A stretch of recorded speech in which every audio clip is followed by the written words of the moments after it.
Halo sahabat nonton, gimana kabar kamu? Semoga kalian sehat selalu ya. Kali ini teman nonton kamu mau bawain cerita dari drama yang berjudul Hunter with a Scalpel. Yuk daripada kelamaan kita mulai aja ceritanya.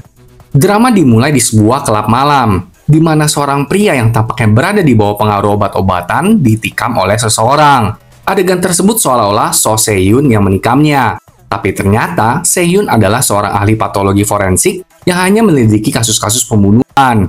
Dan dia mencoba menciptakan kembali kejadian pembunuhan itu dalam pikirannya. Dengan tenang dan kalem, Se-hyun mulai menginterogasi para pelanggan di sebuah ruangan dalam klub tersebut. Hanya dengan mengamati orang-orang teler di ruangan tersebut, Se-hyun mampu mengetahui dengan tepat siapa pelakunya.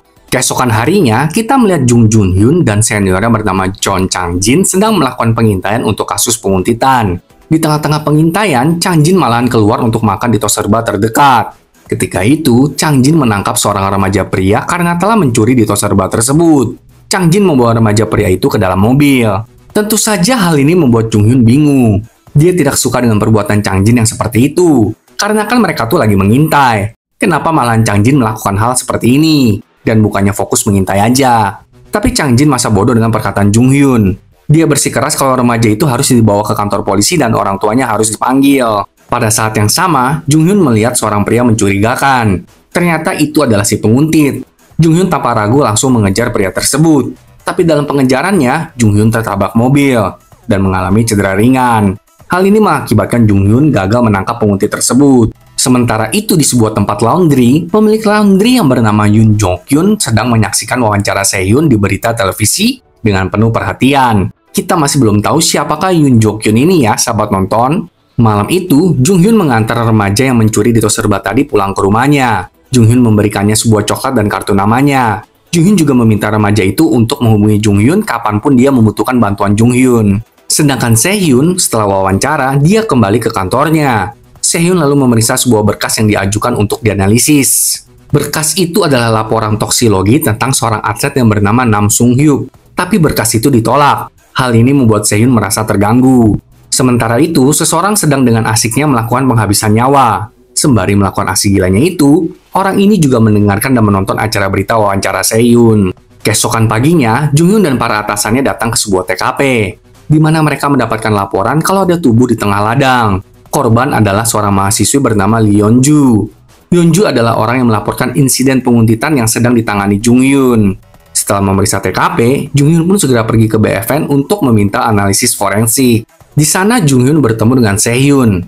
Itu adalah pertama kalinya Jung-hyun bertemu dengan Se-hyun. Jung-hyun menyatakan rasa kagumnya atas betapa hebat Se-hyun dalam melakukan pekerjaannya. Tapi Se-hyun tidak begitu tertarik dengan pujian Jung-hyun dan hanya membahas tentang kasus Yeon-ju. Sebelum Se-hyun melakukan otopsi, Jung-hyun memohon pada Se-hyun untuk membantunya agar pelaku segera tertangkap. Jung-hyun mengatakan ini karena dia melihat beberapa keanehan, seperti TKP yang sudah dibereskan pelaku hingga bersih, serta semua organ Yeon-ju telah diambil kecuali lambung. Intinya, Jung-hyun merasakan kalau kali ini itu pembunuhnya sangat aneh banget. Selama otopsi, Se-hyun dan timnya dibuat bingung dengan keanehan yang muncul pada tubuh Yeon-ju.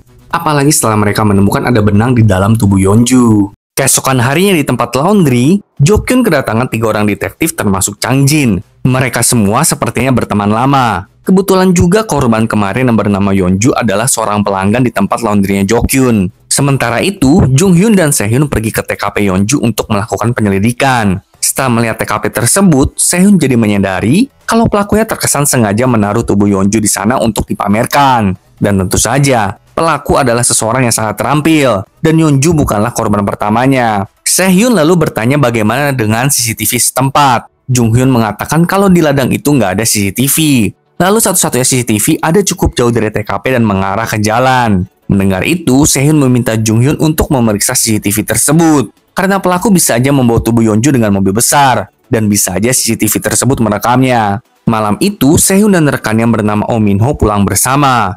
Di bus, mereka berselisih paham mengenai laporan toksikologi atlet Nam Sung-hyuk.